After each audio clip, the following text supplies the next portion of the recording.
Nu, otrās nedēļas piekdiena. Nezinu, kas pa dienu, bet turpinu braukt gar Reinu Bonnas virzienā. Kā 40 km līdz Bonnai. Un te tāpat atkal veloceliņi, atkal smuki skati gar Reinas krastiem. Mana zīmīte, Eiro Velo 15, pagaidām braukšu pa to, jo izstās diezgan labi sakrīt cauri Bonnai, tur līdz pat, kas tam nākamais. Tā kā vīnogas, reku tumšās vīnogas parādījušās ir. Bet galīgi negatavs vēl plūmas paskat kādas. Saimnieks blakām nevar ēst. Tāpat viss turpinās, kā redzams. Super. Daži vīnogalā ir apkopti, apgriezti, no augšas jau. Kalnos tie vēl nav kalniņā.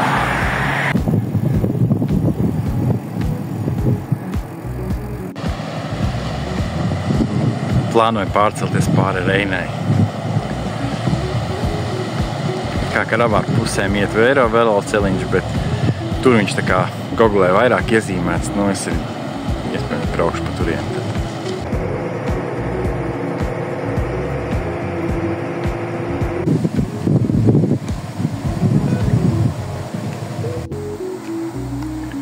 Tā, banāna koks arī redzēts. Tagad vajag griezties atpakaļ uz ziemeļiem.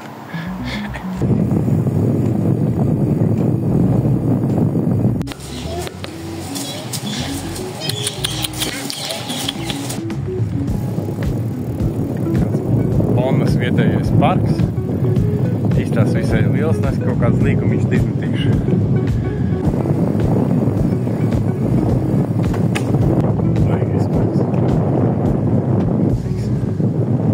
Sēžu Bonnā. Šeit pat reku man ir nākonis.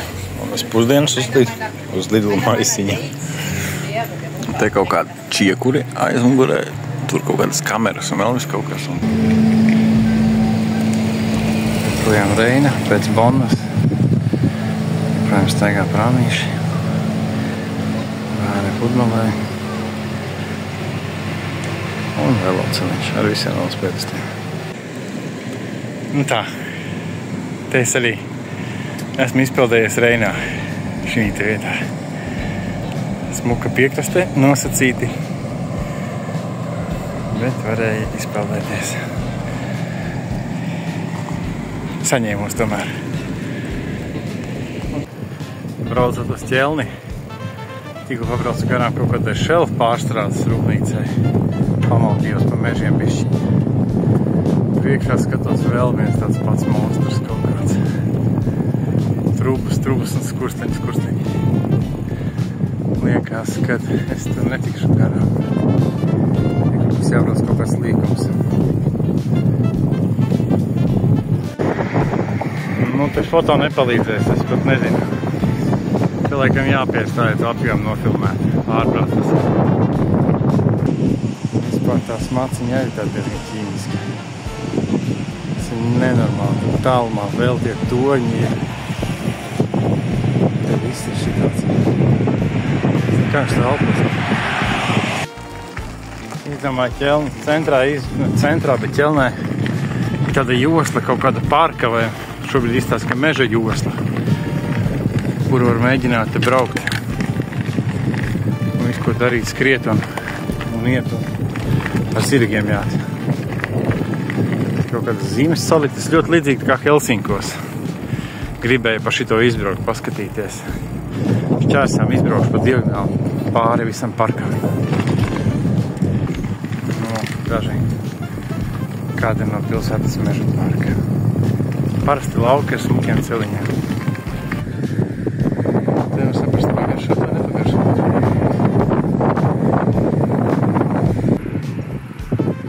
Vilkam ar aitu aploku, tāpat rekur sargs sēž. Burkām laukā paskatāties. Čalis. Saķis sēž. Sargā burkām stāv. Nākamā dienā pēc nakšņošanas ar tiem Spānijas gliemežiem meklēju vietu, kur palikt, tas diezgan veiksmīgi. Bet nu jau bija tumši.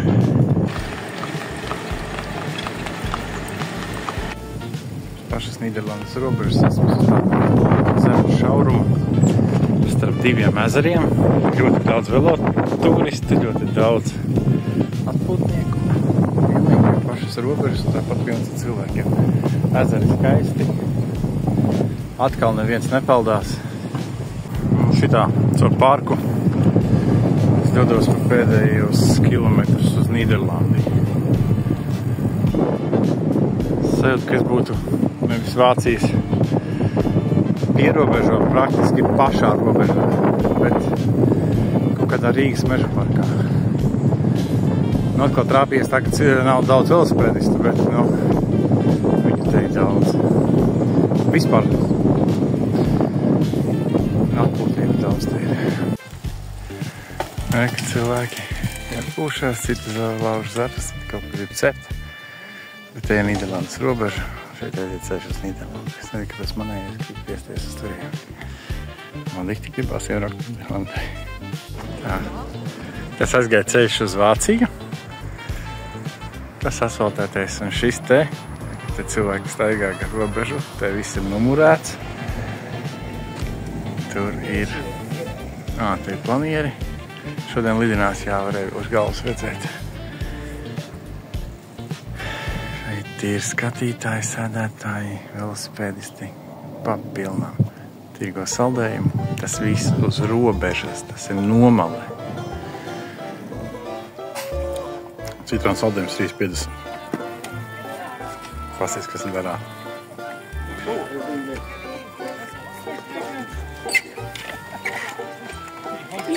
Iebrauc 200 metrus, pabrauc. Un šitāds te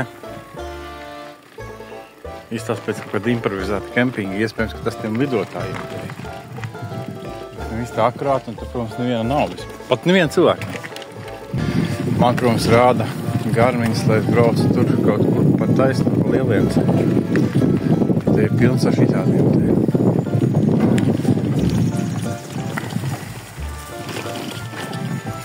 Un pat asfaltēti. Pirmā tāda uzskatāmā atšķirība. Es domāju, uzfilmēt tādā vietā, kur ir izbūvēta atsevišķa iela tieši velosipēdiem. Jā, šeit velosipēds nav tā kā Vācijā. Kaut kas nedaudz privileģētāks par gājēju, kuru visu laiž, un viņš var darīt gribu, ko viņš grib. Tad liela tolerance. Šeit velosipēds ir satiksmes dalībnieks, tev baigi jāievēro noteikumi. 5 km laikā jau sapratu. Visi brauc pēc noteikumiem līdzīgi tāpat kā automašīnas. Ne tā kā pie mums. Es par pilsētiņas centru vispār nerunāju. Turpat man prātā nenāca ņemt kameru, filmēt. Šeit ir velo šoseja. Pagaidām liekas kaut kāds nesaprotams sapnis. Bet, baigi noteikti jāievēro. Gribēju, ja tu pārsītās braukt gājēji iet. Nekā tam līdzīgi. Tā taču mākslas instalācija, vai ne? Ne jau veloturētāji.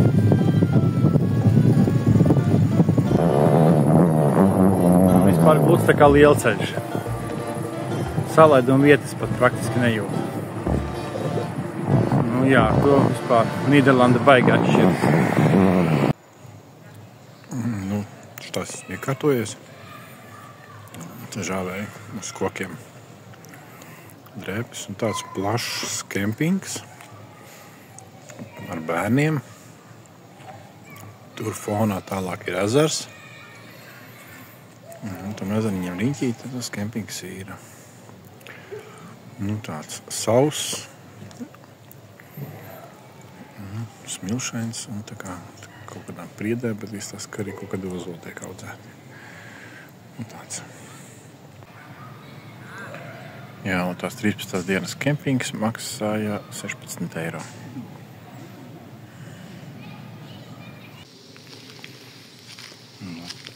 Tādu joku kempingā šo braucienu es vēl neesmu redzējis. Būs acīm gandrīz vai 9. Te ir absolūts klusums.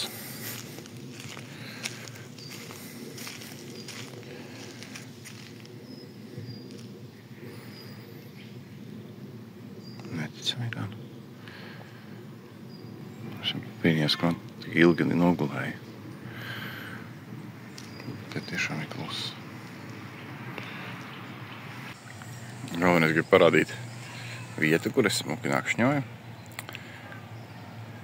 Vēl gribu parādīt to komplektiņu, kas tur ir aizmugurē.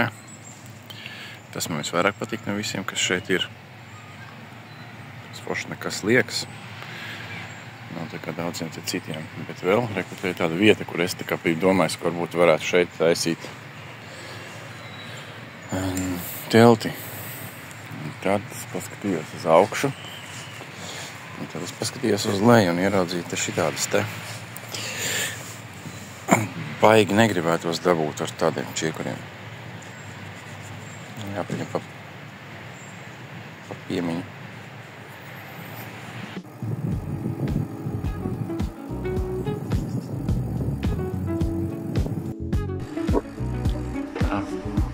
Kāds 140 km līdz Amsterdamai. Esmu sācis braukt. Šodien tāda atpūtas diena.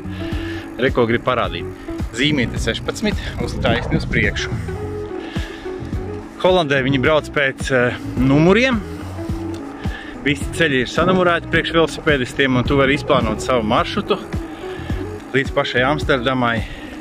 Un tas izskatās tā, ka man ir mans pasas GPS, kas vienkārši rāda karti. Tad ir aplikācija. Daļēji var strādāt online, daļēji offline. Ir numuriņi, kur ir 16. nākamais 15.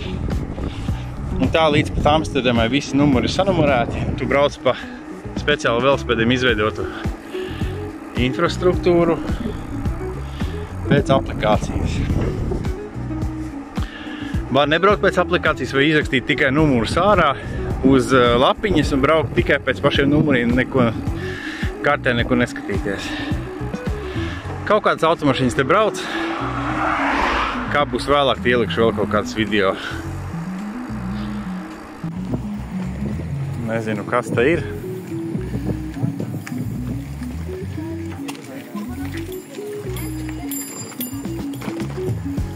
Man liekas, te kaut kāds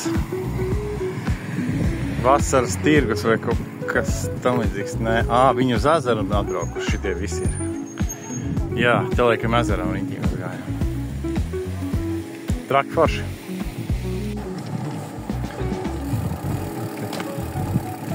Šādi celiņi arī man ir plānā ielikti. Šis ir reāls celiņš ar visiem pagriezieniem, visām norādēm. Cilvēki paskat, cik te ir.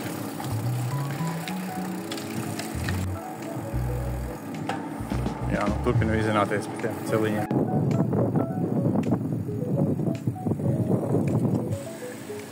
Viršu lauki atkal.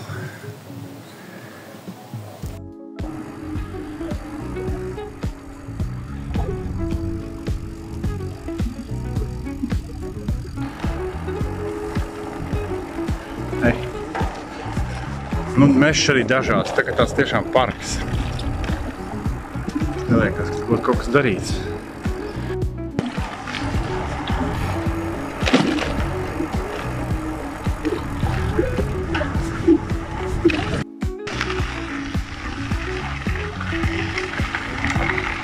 Jā, turpinās tas pats necerētais celiņš no 55. punkta uz 54.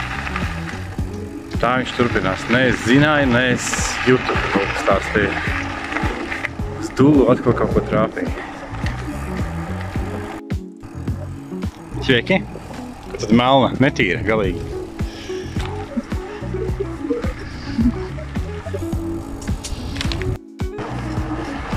Nu, nofilmēšu kompāniju.